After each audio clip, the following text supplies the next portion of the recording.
Olá, meu irmão, minha irmã, muito bem-vindos a mais uma aula do nosso curso Entendendo a Bíblia, Texto e Contexto.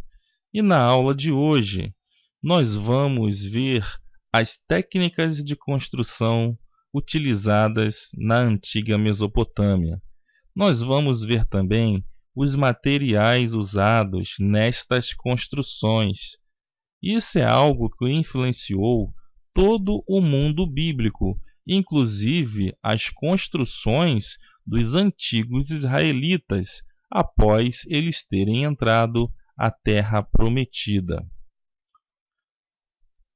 Então, meus irmãos, por meio da arquitetura e da engenharia, o homem veio através do tempo, deixando as suas marcas nos locais onde ele habitou.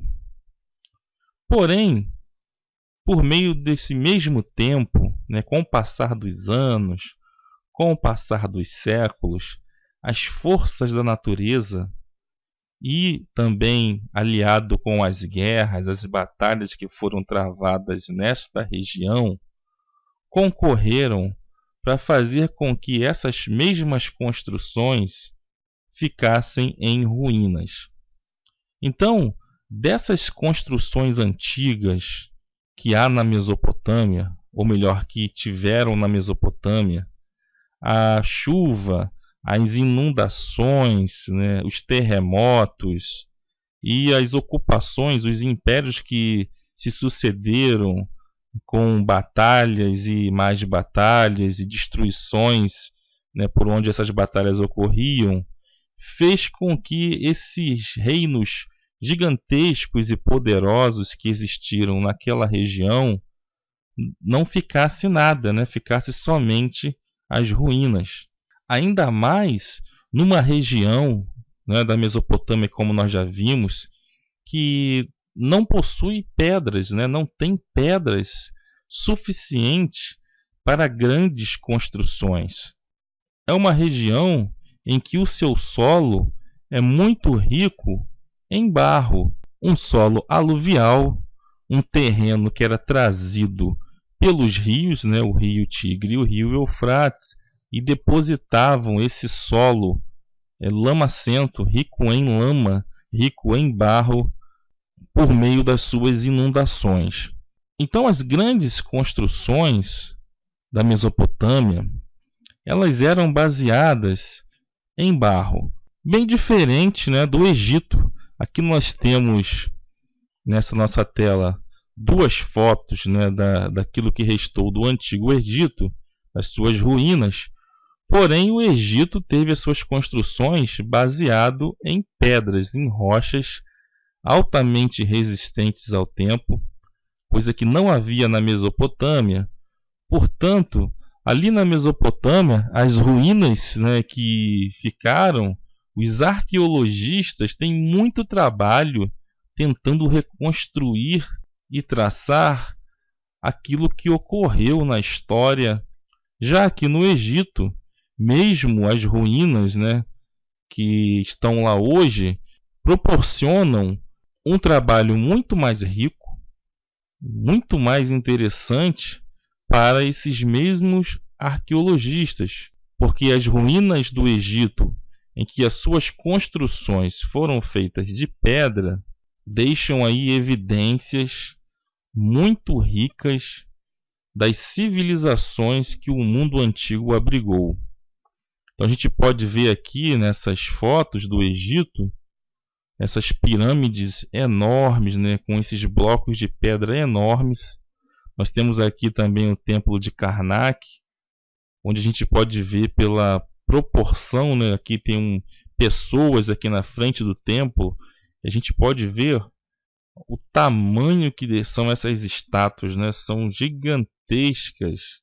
Então o Egito, ele deixou essas marcas em pedra, o que torna a exploração da história e da arqueologia egípcia muito mais visual e muito mais interessante desse ponto de vista visual do que da Mesopotâmia, onde as construções entre o rio Tigre e Eufrates praticamente nada resta naquela região, ficando somente ruínas debaixo do pó, que é muito característico do solo daquela região. E foi sobre isso, né, que o livro de Jó, no capítulo 4, versículo 19, já se referia, né? Era uma profecia do que iria ocorrer com aquela região. Lá no texto diz: quanto menos aqueles que habitam em casas de lodo, cujo fundamento está no pó e são esmagados como a traça. Então nós vemos aqui Jó constatando uma verdade, que aquelas construções mesopotâmias estavam edificadas sobre o pó, muito característico do solo da região.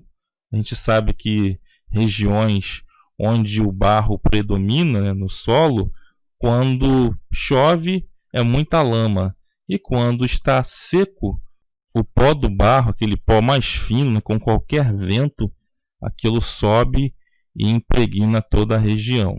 Então nós temos aqui uma foto das ruínas da cidade de Eridu, ali na região mesopotâmica. Alguns estudiosos acreditam que a cidade de Eridu seria um dos possíveis locais em que estava localizado o Jardim do Éden.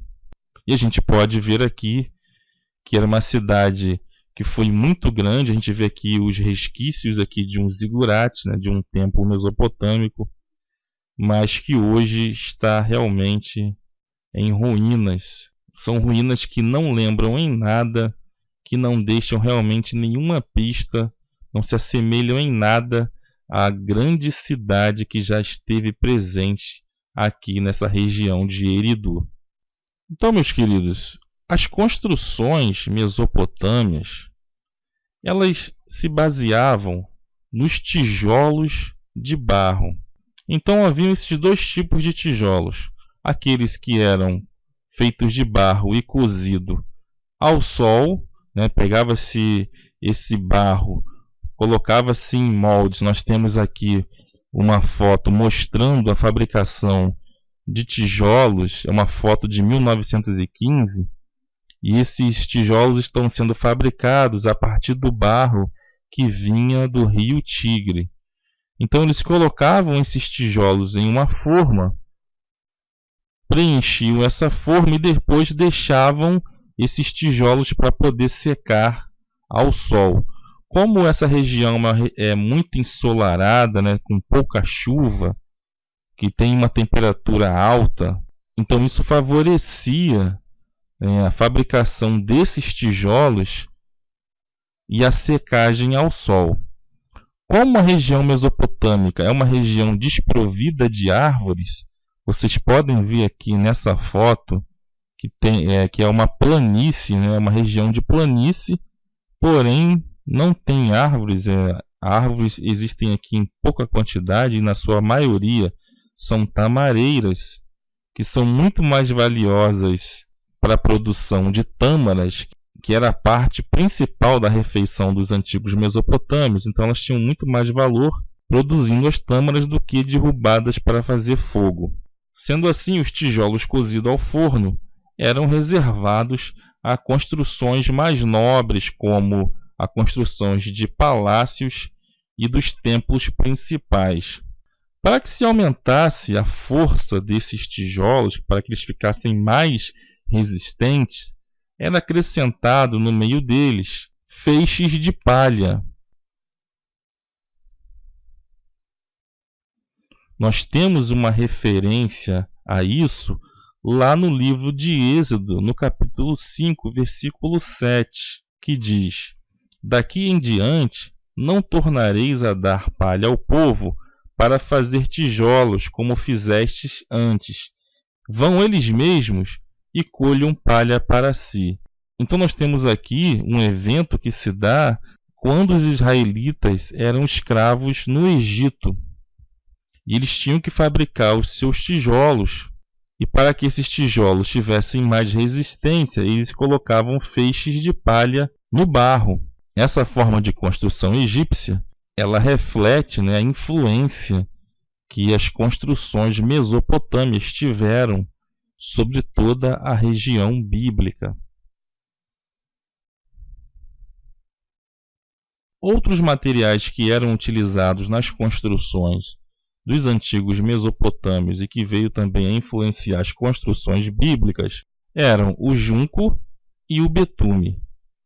O junco é uma planta que cresce nas margens dos rios da Mesopotâmia e do Egito.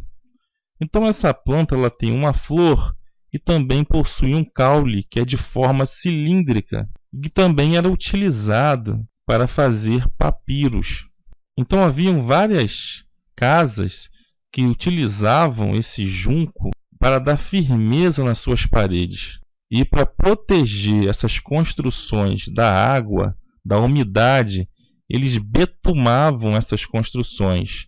Passavam betume, que é uma substância líquida, né, parecido com piche, aquele piche de asfalto, e que tem essa propriedade impermeabilizante. Esses juncos, nós temos aqui uma ilustração mostrando um vilarejo da antiga Mesopotâmia. Então aqui nós temos o rio, né? Poderia ser tanto o Eufrates como o Tigre, e aqui nas margens desse rio a gente vê o crescimento desses juncos. Interessante que esse junco ele servia até mesmo para fazer embarcações.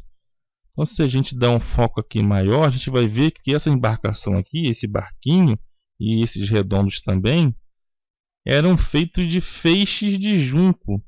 Então eles amarravam esses feixes e iam dando essa forma característica dos barcos.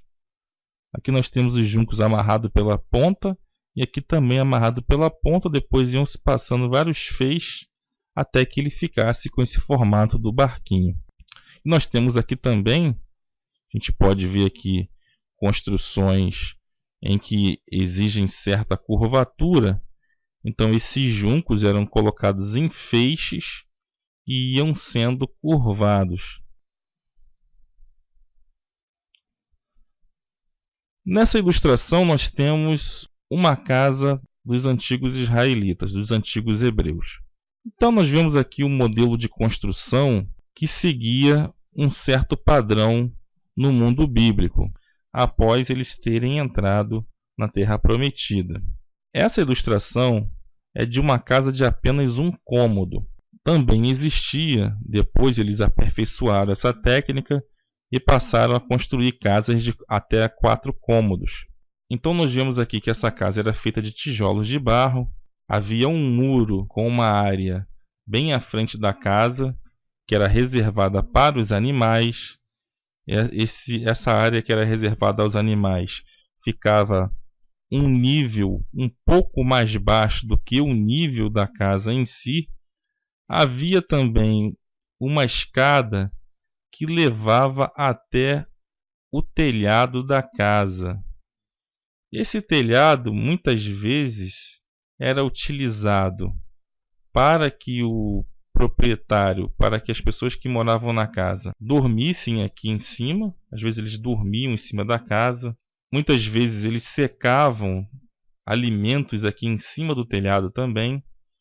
E algumas vezes era construído um terraço aqui em cima. Então esse é um tipo de construção muito típica na terra de Israel, que perdurou até os tempos de Jesus.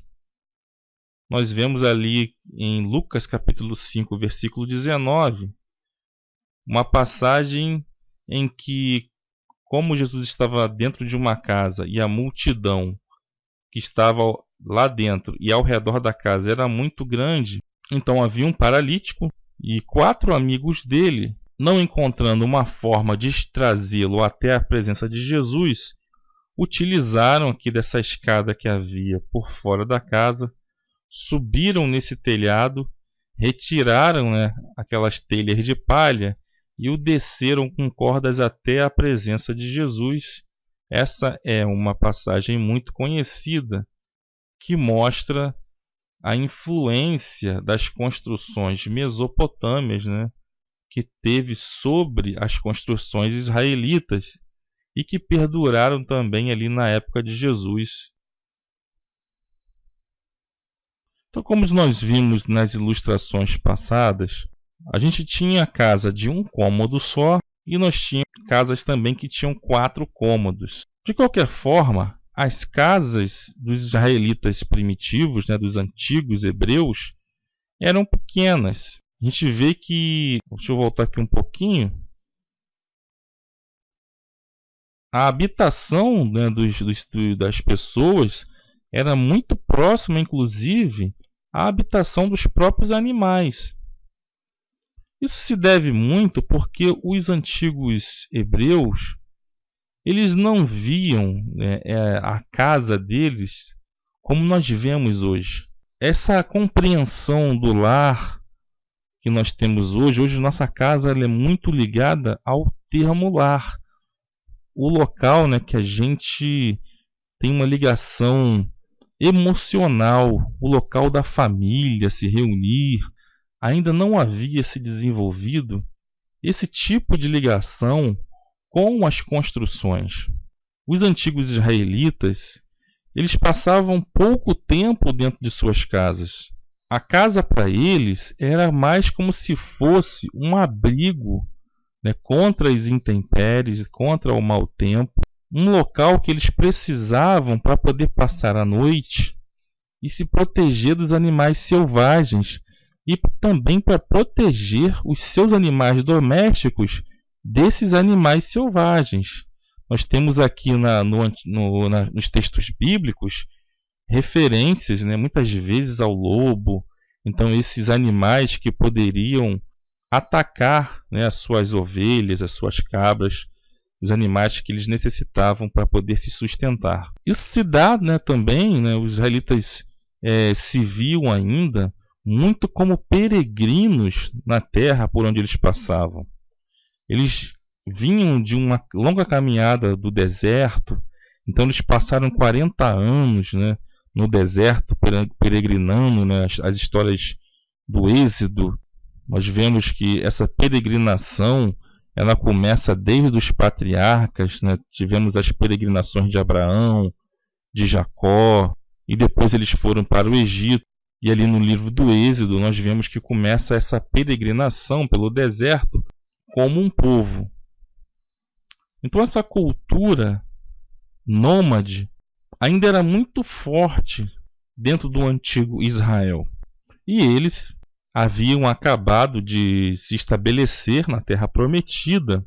E a casa com que eles estavam acostumados, na verdade, eram tendas. Os patriarcas habitaram em tendas. No deserto eles habitavam em tendas, e assim que eles entraram na Terra Prometida, foram substituindo as suas tendas por moradias mais duradouras.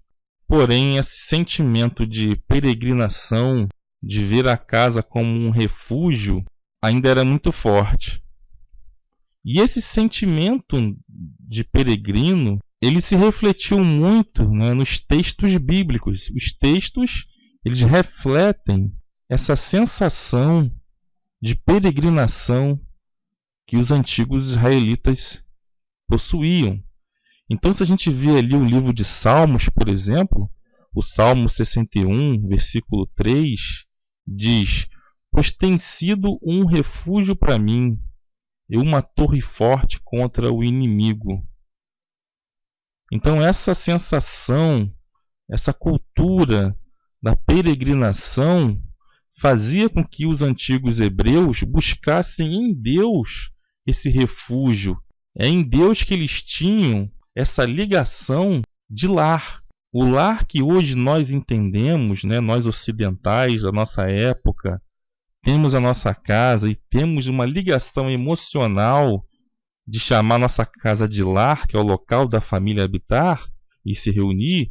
Os antigos hebreus tinham essa ligação emocional muito mais ligados a Deus, ao Senhor que os havia tirado da escravidão da terra do Egito, do que atualmente.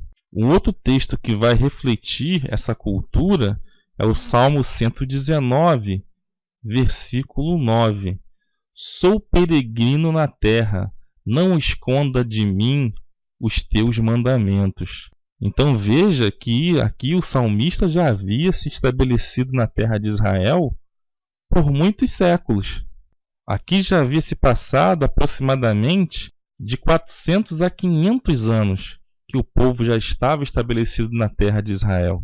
Porém, a sua cultura ainda refletia esse sentimento de peregrinação. O próprio Deus se refere a isso no livro de Levítico, no capítulo 25, versículo 23, que diz: também a terra não se venderá em perpetuidade, porque a terra é minha. Vós sois estrangeiros e peregrinos comigo. E essa cultura, esse sentimento de peregrinação, de uma passagem, de algo passageiro aqui nesta terra, ela vai se refletir também, vai ter continuidade lá nas palavras de Jesus no Novo Testamento. Ali no livro de Lucas, no capítulo 9, versículo 58, Jesus disse: as raposas têm covis e as aves do céu ninhos, mas o Filho do Homem não tem onde reclinar a cabeça. Então muita gente pega essa passagem e pensa que Jesus era um coitadinho, né? Então olha só, Jesus não tinha nem onde reclinar a cabeça, ou seja, Jesus não tinha uma casa para que ele pudesse habitar. Mas não é bem isso que o texto está se referindo, né? Aqui há, na verdade, uma reflexão dessa cultura, né, de ser peregrino, de não ter ainda estabelecido uma moradia perpétua num certo local. Ele está pegando essa cultura de entender que a jornada dele ainda não havia terminado. Na verdade, há aqui um convite, porque nessa passagem, se você pegar todo o capítulo 9, você vai ver que há aqueles que pedem para seguir a Jesus, e Jesus ele ali convida, né, algumas pessoas para que o seguissem. Então, para as pessoas que aceitassem esse convite, tinham que estar cientes que as raposas têm covis, as aves do céu têm ninhos, mas não o Filho do Homem, porque aqui não seria o fim da jornada dele. E aqueles que aceitam o convite de Jesus têm que ter essa consciência, né, da peregrinação nesse mundo, né, que não é aqui o nosso destino final, que nós estamos aqui numa passagem e que nosso tempo é limitado e que nós temos uma missão a cumprir aqui. Nós temos essa missão de levar o Evangelho e a gente não pode simplesmente se estabelecer nesse mundo e achar que aqui vai ser o nosso destino final, porque não vai ser. Por mais que a gente viva aí 50, 60, 70, 80 anos, a gente sabe que a nossa Canaã, ela não é aqui nesse mundo. Nós temos uma Canaã celestial e que para a gente chegar lá, a gente tem que continuar nessa peregrinação espiritual, seguindo a Cristo, seguindo a Jesus, o nosso Mestre. E há esse convite, né, para segui-lo. E Jesus aqui nessa passagem, ele vai se utilizar dessa cultura que é muito ligada ali às construções dos antigos hebreus, de como eles interpretavam o lar deles, que ainda não havia chegado um local fixo para que eles pudessem estabelecer o seu lar. Eles tinham um abrigo aqui na terra onde eles estavam, porém o refúgio deles verdadeiro, o destino da vida deles, estava ligada em Deus, e os textos bíblicos da época refletiam isso nos seus escritos. E até o nosso mestre refletiu essa cultura nas suas palavras ali nos evangelhos. Então nós temos aqui também uma ilustração de uma casa israelita de 4 cômodos. Tinha aqui um pátio na frente, é uma casa um pouco melhor elaborada, mas nós vamos falar mais sobre isso na nossa próxima aula, quando nós vamos começar a abordar o Egito. Então nós vamos entender na próxima aula o Egito, vamos ver como surgiu, vamos ver a sua potência, vamos ver o rio Nilo, vamos ver a influência que tiveram nas histórias bíblicas, e lá nós teremos que falar novamente sobre os tijolos de barro com as palhas que nós já vimos aqui no texto anterior, e vamos falar sobre as construções egípcias, e vamos abordar também como essas técnicas egípcias influenciaram as construções dos israelitas. Então essa foi uma aula menor, com um pouco menos de duração, mas foi importante a gente abordar a Mesopotâmia primeiro, porque foi, como nós já dissemos exaustivamente, foi uma região que dominou o mundo bíblico por muito tempo e influenciou tanto Israel, como a Síria, como o Líbano, como o Egito. Então agora nós vamos partir para o Egito e vamos crescer no nosso conhecimento para poder entender a Bíblia tanto no seu texto como no seu contexto.